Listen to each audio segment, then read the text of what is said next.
زندگی میں آپ نے کبھی مایوس نہیں ہونا، کیونکہ دعاؤں کے معاملات میں جو بھی ہوتا ہے، جیسے بھی ہوتا ہے، اللہ کے حکم سے ہوتا ہے، اللہ کی رضا سے ہوتا ہے۔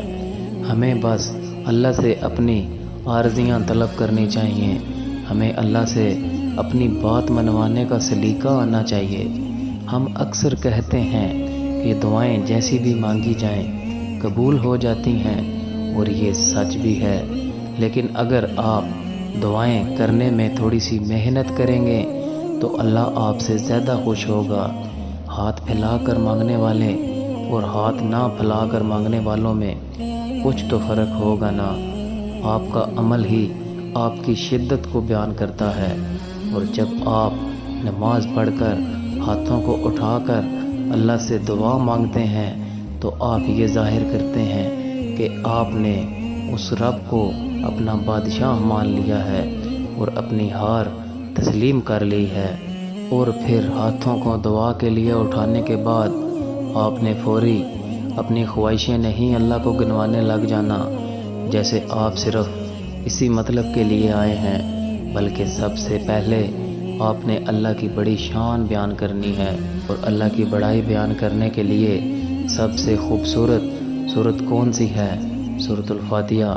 سورۃ الفاتحہ ہی ہمیں دعاؤں کے آداب سکھاتی ہے، کیونکہ سورۃ الفاتحہ اپنے آپ ہی سب سے بڑی دعا ہے۔ اور پھر آپ نے درود شریف پڑھنا ہے، کیونکہ جب تک آپ اللہ کے محبوب کو راضی نہیں کریں گے تب تک اللہ آپ سے راضی نہیں ہوگا۔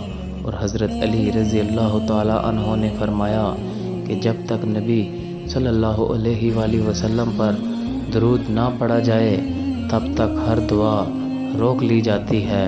تو آپ نے پہلے دعاؤں کا راستہ بنانا ہے، پھر ہی تو دعائیں منزل تک پہنچیں گی۔ اور پھر جو دل چاہے مانگیں، بے پناہ مانگیں، بے انتہا مانگیں، اور انشاءاللہ اللہ ضرور قبول کرے گا۔ تو بس زندگی میں آپ نے کبھی بھی مایوس نہیں ہونا، کیونکہ دعاؤں کے معاملات میں جو بھی ہوتا ہے، جیسے بھی ہوتا ہے، اللہ کے حکم سے اور اللہ کی رحمت سے ہوتا ہے۔ آپ کو یاد نہیں حضرت موسیٰ علیہ السلام اور حضرت خضر علیہ السلام کا قصہ؟ جب حضرت موسیٰ علیہ السلام نے کسی سے پوچھا کہ کیا آپ سے بڑھ کر دنیا میں کوئی علم والا موجود ہے، تو موسیٰ علیہ السلام نے فرمایا نہیں، اور تب زمین پر ان سے بڑھ کر علم والا کوئی تھا بھی نہیں۔ لیکن اللہ کو ان کا یہ جواب پسند نہیں آیا۔ تب اللہ نے موسیٰ علیہ السلام پر وحی نازل کی کہ ہمارا بندہ حضرت خضر علیہ السلام علم میں تم سے بڑھ کر ہے۔ اور پھر اللہ نے موسیٰ علیہ السلام کی ملاقات خضر علیہ السلام سے کروائی۔ تو مل کر موسیٰ علیہ السلام نے خضر علیہ السلام سے کہا کہ کیا میں آپ کے ساتھ چل سکتا ہوں تاکہ آپ مجھے ہدایت کی وہ باتیں بتائیں جو اللہ نے خاص آپ ہی کو سکھائی ہیں۔ حضرت خضر علیہ السلام بولے کہ تم میرے ساتھ صبر نہیں کر سکو گے۔ اس پر موسیٰ علیہ السلام نے فرمایا کہ اگر اللہ نے چاہا تو آپ مجھے صبر پاؤ گے، اور میں کسی بھی بات پر آپ کی نافرمانی نہیں کروں گا۔